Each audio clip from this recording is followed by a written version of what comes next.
өз бақытыңды жаса. Сен өзіңе шын мәнінде не керек екенін білгенде, бәрінің орындалатыны туралы өсиет әңгіме. Бір ер адам өзіне жақсы өмірді армандады. Оған өзінің тұратын үйі ұнамады. Киіп жүрген киімдері ұнамайтын.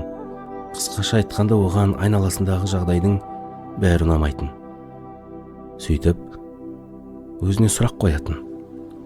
Неге біреуде армандауға болатын заттың бәрі бар, ал менде ештеңе жоқ?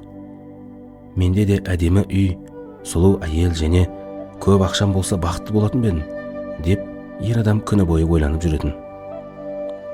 Бір күні оның алдына періште келеді.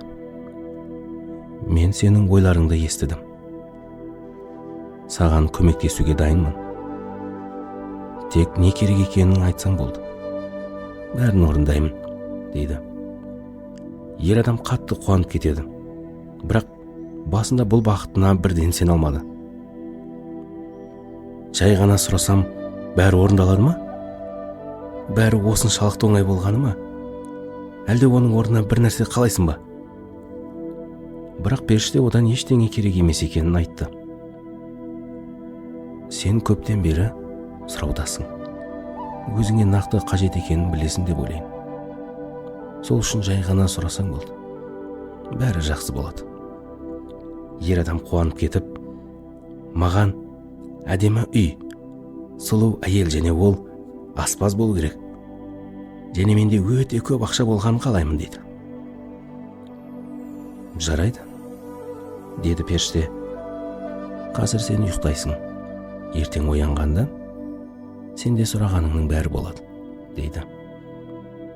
Ер адам ертесіне оянғанда сұрағанының бәрі орындалғанына көзі жетеді.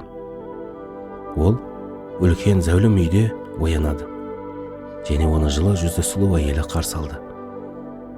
Ол өзінің жақсы көретін таңғы асын дайындап қойған жұбайын көреді. Бәрі керемет болды. Банкте оның атынан ашылған есеп шотында өзі сұрағандай көп ақша болды. Және де ол таусылмайтын. Әрдайым жаратқан ақшасы орнына келіп тұрды.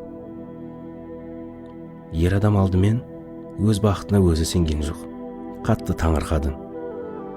Кейін зымырап күндер өтті. Айлар өтті.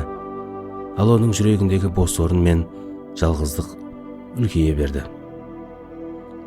Ол өзіне сұрақ қоя бастады.